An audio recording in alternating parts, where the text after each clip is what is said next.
Number 1. Ano ang war na naganap noong 1939? Ako ma'am. Okay, Kyle. Battle of Yultong. Anong Battle of Yultong na yan, ha? Puro ka kasi TikTok eh. Yun po kasi yung uso ma'am eh. World War II yun, class, ha? Puro ka kasi cellphone, kaya di mo alam. Confiscate ko yan eh. Number 2. Madali na lang to, ha? What is the Philippine National Anthem? Ma'am, alam ko yan. Yes, Scarlett. Ano kasi yun, Selos by Shaira? Anong selos-selos, ha? At di ko alam bakit ba nagkakaganto. Pinagluloko niyo ba ako dito, ha? Lupang hinirang yon. Ay, iba pala ma'am. Lahat kasi sila kinakanta yan eh. Aba, saan kayo galing, ha? Sa kantin po Ang ma'am. kakapal ng mga mukha nyo! Hindi nyo na alam yung mga boundaries nyo! Bes, alam ko na to. Magte-trending si ma'am. Hala, nakalive pala ako. Ay, sorry, di ako nakikipagkaibigan sa ganyang muka. Ew! Sumanong ugali na ito. At least maganda ako. Eh, ikaw? Pangit ba talaga ako? Uy, Scarlett, sabay na tayo kumain ng lunch. Sure, saan? Ako na lang sabay mo kumain, wag na si Scarlett. Ako na bahala sa lunch mo for the whole year. Walang iya ka, Ashley. Aagawin mo pa sa akin yung crush ko? Sige na, gusto mo bilan pa kita ng car? Car? Sige, sabay na tayo kumain, Ashley. Sorry, Scarlett. Sorry, ako pinili niya. It well sa'yo, ah. Bes, payag ka ba nun? Inagawan ka ni Ashley? Ano bang magagawa ko, Bes? Kailangan ko maging blooming. Hay naku, madali lang isagot dyan. Try mo tong Garnier Vitamin C Serum. OMG, ang fresh na ni Scarlett. Ano kayang ginawa niya? Paano siya naging fresh? Hindi pwede to. Oh, ano ka ngayon, Ashley? Mas fresh na si Scarlett kesa sa'yo. Scarlett, pwede ba tayong sabay kumain ng lunch mamaya? Che, di na kita kailangan. Humanda ka na, Ashley. This is the beginning of my revenge. Okay, next applicant.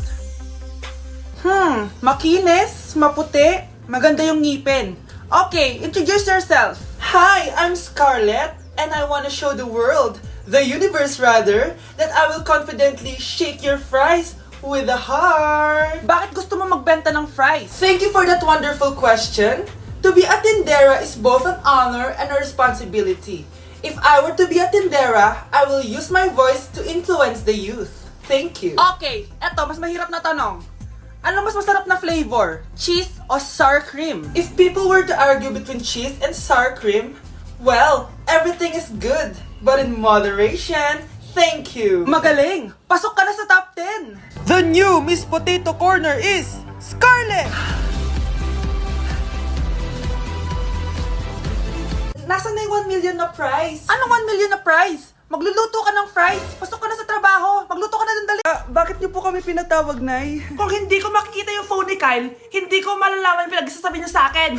Lagot tayo, ate. Kung san-san mo kasi nilalagay phone mo, Kyle. Nakalimutan ko eh. Mag-umpisa tayo sa'yo, Kyle.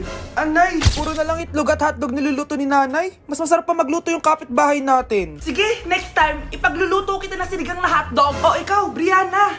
Alam niyo bang nagalit sa akin si nanay kasi dati with high honors ako, di ba? Tapos ngayon with honors na lang. Siya nga bagsak nung high school eh.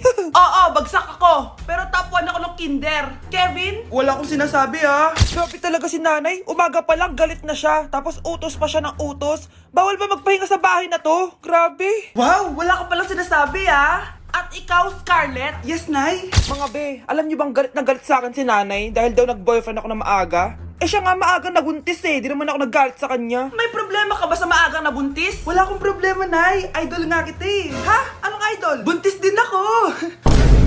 Okay, class. Next reporter. Hi, classmates. We are the group 2 and... Scarlett, may nakakatawa ba? Our topic for today is... Our topic for Isa pang tawa, isi-zero na kita. Wait lang, ma'am. Saan pupunta yun? Nakakatawa yun, no? Ano, magpapatawa ka pa? Nagre-report ako, di ba? Gusto mo bang maging kwento, be? Joke lang yun, eh! Ang saya lang ginagawa natin, di ba? Subukan mo na magpatawa ulit. Hindi mo magugustuhan yung gagawin ko sa'yo. Nay, tulog lang ako, ah. Ano ba naman tong batang to? Nag-electric fan pa. Kala mo yung abag sa kuryente. A few moments later. Grabe naman yung pumatay na electric fan. Parang di kayo pamilya. Nay, pasok na po ako ng school. Nasaan po yung baon ko? Ito baon mo, nak. Ano to? 10 pesos? Anong mabibili ko dito, Nay? Aba, nagrereklamo ka pa. dyan, nanlilimos na lang. Salamat, Nay, ah. Makakakain na ako ng tubig dito. Baka nga kulang pa to pambili ng tubig. Buti pa si Scarlett may bagong phone. Nay, bilhin mo na ako ng bagong phone. Ay, tigilan mo ako, Scarlett, ha? Di pa naman sira yung phone mo. Damat mo naman. For our last question, ano ang full name ko? Wala naman yun sa lesson, ah. Siyempre, dapat alam niyo yung pangalan ko. Dami namang alam nito. Di ko maalala full name niya. Perfect na sana ako, eh. Kapag di niyo nasagutan yan, minus 10 kayo sa akin. Aba, ma'am, paano naman malalaman yung full name mo? Eh, di ka naman nagpakilala sa amin. Ano ka, sikat? Artista? Ang lakas mo mag-minus kapag di nasagutan yung full name mo? Sige nga, ano full name ko? Kapag di mo nasagutan, ma-minus ko yung sweldo mo. Tsaka magagamit ba namin yan kapag nagtrabaho na kami? Di naman, diba? Pakin namin sa full name mo. Uy, be, gala naman tayo minsan. Punta tayo Tagaytay. True, be. Ang ganda ng bagong bukas na coffee shop doon. Ang sarap mag-story. Tara na, pwede ako bukas. Tara na, mga 5:30 AM kita na tayo sa bus station, ha. Baka drawing na naman to, ha. Matutuloy yan, be. Nakapag-alarm na nga ako, eh. Gigising ako, promise. Nasaan na ba yung mga yun? 6 AM na. Oh, alas na tong bus papuntang Tagaytay, ha. Puro kayo drawing, ha. Teka lang. Ito ba yun? Ano ba yan, be? Bakit ka tumatawag? Ano na, be? 6 AM na. Akala ko mapupunta na Tagaytay. Hindi ako pinayagan, eh. Sorry, be. Hindi ka pinayagan o tinatamad ka lang? Baka gusto mo sabihin ko sa nanay mo na 3 subject yung bagsak mo. Ito na nga, be. Maliligo na ako. Wait mo lang ako, ha. Ay, yung isa pa. Hello, be. Di ako makakapunta. May sakit ako. Sakit. Lalong lalala yung sakit mo, be, kapag nalaman ng nanay mo na boyfriend mo yung anak ng kaaway niya. Ay, be, magaling na pala ako. Nakakalakad na ako. Anay, aamin na ako sa crush ko. Go, anak! Sana magka-jowa ka na agad! Hello? May aaminin ako sa'yo. Crush kita. Crush mo ko? Yak, kadiri ka. Di kita gusto. Nay, na-reject ako! Sakit! Ganyan talaga, anak. Hanap ko na lang ng iba. Marami pa dyan. A few moments later. Ang gwapo mo naman. Single ka ba? Oo. Gusto ko na magka-jowa. Ako, pwede ako maging jowa mo.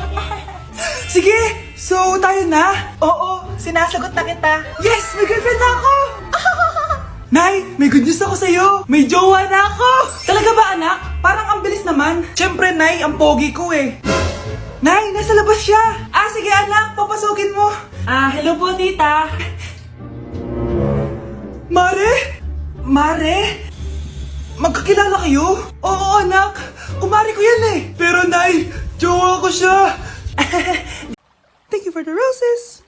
Oh, now there's a fire. Thank you for the ice cream. Thank you for the roses. Anak, anong ginagawa mo? Nay, ginagawa ko yung AI na trend sa TikTok yung nagla-live. Anong AI live na kabaliwan na yan, ha? Madami daw kasi nagsisend kapag ganun. So, pwede ako yumaman. Yayaman? Talaga lang, ha? Oo, Nay, ang dami ko na nga nakuha ang pera eh. Talaga? Marami ka ng pera? Sige, tuloy mo na yan. Oh, thank you for the ice cream. A few moments later. Thank you for the flowers. Oh, now there's a fire. Nay, ano pong ulam natin? Thank you for flowers. Nay, gutom na kami. Wala pa rin ulam. Oh, anak, kung na muna bahala sa kapatid mo. Magluto ka muna dyan. Pero Nay, buong araw ka na nagaganyan. Nakakalimutan mo yung mga anak mo. Thank you for TikTok. Kita mo nagpapayaman ako dito, di ba? Gusto mo mag-live ka din para may silbi ka naman at di ka pabigat. Thank you for the flowers. Thank you for the flowers. Nay, manganganak na ata ako. Ha? Manganganak ka na? Hindi ko nga alam na buntis ka. Wait lang, Nay. Baka natatay lang ako. Sige, bilisan mo.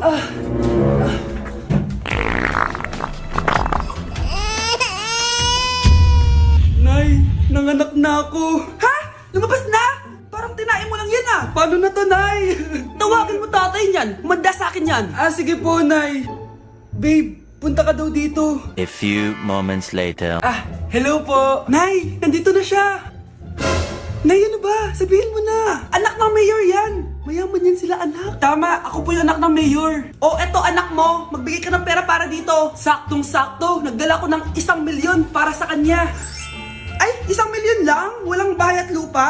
Sige. Bigay ko na din yung isang mansyon namin. Ay, mansyon lang? Walang sasakyan? Bibili ako ng sasakyan para sa inyo. Okay na ba yun, tita? Ay, oo, okay na yan. Talino ko talaga. Mindset lang yan. Pakainin mo na to! Sige po, Nay! A few moments later. Baby, tama na. Kain ka na. Kain na, kain na. Ano ba yan? Patulogin mo na nga yan? Ang ingay! Baby, tulog ka na. Nakakabal, baby. Nay, na matulog. Ayan, anak-anak ka. Di mo naman pala kaya.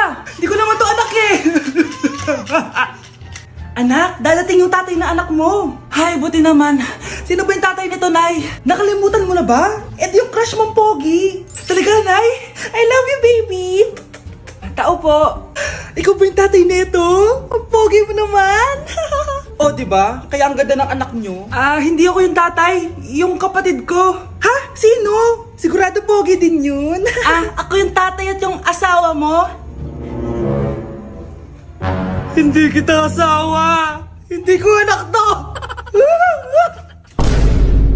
Pre, may sasabihin ako pero huwag mo ako pagtatawanan ha. Oo naman pre, ba't naman kita pagtatawanan? Bigla akong nagkasuso tapos nagre-regla ako. Ano? Suso? Pre, seryoso nga. Anong gagawin ko? Sabihin mo na sa nanay mo. Na ano? Na nagdadalaga ka na. Bahala ka na nga! Anay, aamin na ako. Hindi ko talaga alam kung ano nangyayari sa akin. Parang nagiging babae ako. Nagkakasuso ko, tapos nagregla ako. Paano nangyari yan? Ano ba ginawa mo kagabi? Kagabi? Sakit na ulo ko. May gamot ba dito? Ito. Uminom lang ako ng gamot dun sa drawer mo kasi ang sakit ng ulo ko. Uminom ka ng gamot dun sa drawer ko? Pilis yung nandun eh! Pilis yung nainom ko? Okay lang yan anak, tanggap na kita. May dalaga na ako! Nahiyo ko maging babae! Lalaki ako! Paano na yung nililigawan ko? Huwag kang mag-alala, pre. Ako na lang maliligaw sa'yo. Dapat pala pinutol ko na lang yung ulo ko!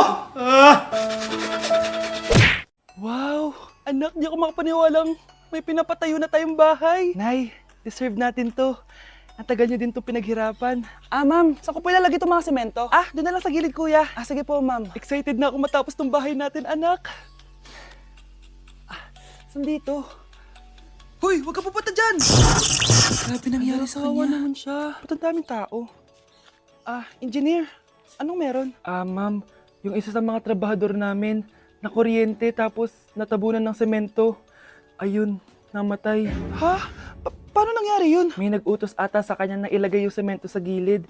Madami live wire dun eh. Ay. Ang problema, ma'am, kung tatanggalin pa namin yung katawan niya sa ilalim ng semento, baka hindi agad matapos tong bahay niyo. Hindi pwedeng hindi matapos agad tong bahay na to. Di bale, babayaran ko na lang yung pamilya nung namatay. Nay, sigurado ka ba? Sige po, ma'am. Sige na, ituloy niyo na yan. Congrats po, ma'am. Natapos din yung bahay niyo. Ang ganda, di ba? Wow, ang ganda. Maraming salamat, engineer. Una na po ako, ma'am. Anak, tara pasok na tayo. Wow, ang ganda ng loob. Nay, hindi talaga ako mapakali na may bangkay dito sa ilalim ng bahay natin. Huwag kang okay, anak. Kasalanan niya naman kung bakit siya namatay eh. Ay, matutulog na lang ako sa bago kong bahay. Wow, ang ganda ng kwarto ko. Ano yun? Kasalanan mo kung bakit ako namatay.